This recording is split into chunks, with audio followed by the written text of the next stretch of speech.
The car is bananas.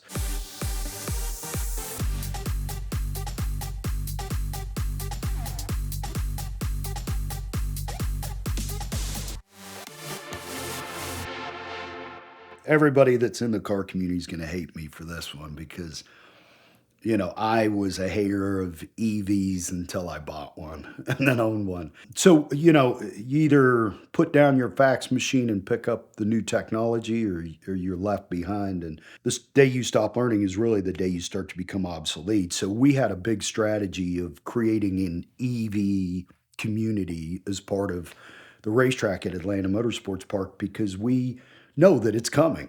So I bought a Tesla Plaid, and the car's just a effing rocket ship. I mean, just it shouldn't be street legal. It really shouldn't. And I drive race cars, so that's saying a lot for me. And I just think that the car's superbly dangerous and superbly fast. I thought, gosh, it'd be very cool to have, a complete EV community at the racetrack because we know it's coming and it's a way to be able to evolve and innovate and not become obsolete. So I started down the road with Tesla originally. We had heard that they'll put in chargers at your track, and these were level 1 at the time. So I reached out to Tesla and they said, "Yeah, we'll put chargers at your track and we'll actually pay to install them." And I was like, "Okay." And they said, "How many do you want?" And I said, 12. I was joking. So they sent me 12 chargers and we installed 12 chargers. But there's a funny story. They said, "Send a quote with the chargers. We'll pay the electrician." So I got a couple quotes from the electricians. Then I went back to them and I said, "Listen, we'll give you this, but you got to keep the quote the same. But we need you to install a 50 amp charger port plug right next to the Tesla charger so that we can use them for RVs when they're not used for Teslas and we can sell them for that." So that's kind of how it started. It was, okay, I can bring Teslas here. They can charge at the track. They'll buy things at the track.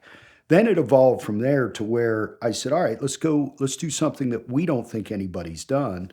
Let's put 10 level 3 DC superchargers." So I called a company called Indigo Energy and I said, "Will you partner with us?" They said, "Yeah." And I said, "Will you install them for free?" And they're like, "Hell no." And I said, "What about the charger company?" And that was Autel. Can they, give us the chargers and work together? So we got on the phone with all the executives at Autel and ended up putting a deal together that we put 10 level 3 superchargers in. That's probably $400,000 worth of infrastructure for 10,000 bucks. I said, "Okay, now we've got the chargers. We need to evolve this into a race series. We need to bring people in." So I reached out to Ben at Unplugged Performance in California. Said, "Hey, Ben, I know you run a race series called Tesla Corsa. You run it over in Europe. You run it over here. Bring it here. Let's try it." In the discussions with him, I was thinking, okay, maybe we evolve another business I'm a partner in called Primal Motorsports into EV performance, basically improving the EV cars to be able to make them more like track cars. And so he and I were in discussion. He said, "Well, why don't you just buy a car and let's try it? Let's go down the road." I bought a Model 3 Performance from them, and they put every effing thing you can think on this car. It's got a roll cage, it's got carbon ceramic brakes on it all the way around, it's got a racing suspension. They've hacked the computer. It's got all this stuff that hangs out of the dash, different differentials. They broke apart the diffs and put those on there, racing tires, carbon fiber front end to make the car lighter, rear splitter, rear wing diffusers. I mean, the car is bananas. And it's about 3 to 4 seconds faster a lap than a GT3 RS. And it is supposedly a tenth of the operating cost. I can't verify or validate that yet. But we had a guy, one of the most winning drivers in American history, Randy Popes, drive it and did a review on it and just spoke exceptional about it and its performance and its handling. So the idea was for me to buy this car, have Randy drive it, do a review in it. I did about 20 laps in this car, and then sell it to a member for exactly what I bought it for, a little under, and to be able to create that impulse buy to be able to build the EV racing series at AMP, because I think it would be exceptional because the cars are so fast and they actually handle exceptionally well, and the cost to operate is inexpensive. So it was a way to really create a new market and be innovative at AMP rather than just kind of sit on the old ICE motor kind of way of looking at things. So just another shiny object for me, really. The first time I took this car out on track, I mean, I was like, what in the hell is this? I mean, it was so weird. It's very strange because the drivetrain in a car is about 78 to 85 decibels in a standard, internal combustion engine car. And then obviously the motor is loud too. So you hear nothing really relative to the car, to the suspension, to the tires. If you have racing slicks on, obviously they're like gum and they just spray the inside of the wheel wells with rocks when you go into certain areas of the racetrack. So it was really interesting to drive the car because you could hear everything, and it's eerie and it's quiet and it's just you and the noise of the car and the suspension and the tires and the rocks spraying on the inside of the wheel wells, and the car gaining or losing grip, and the diffusers dragging in certain parts of the racetrack, which is what you do here on an internal combustion engine car. But I felt weirdly digitally connected to the car. It's different where in an internal combustion engine car you do feel connected to the car, but in here this was just a different way. When I got my Plaid, for the first 2 months it felt like I had metallic in my mouth because I think of it's so much metal, it's so much, all the batteries, everything in this car, and it was really weird. So it's really a completely different experience.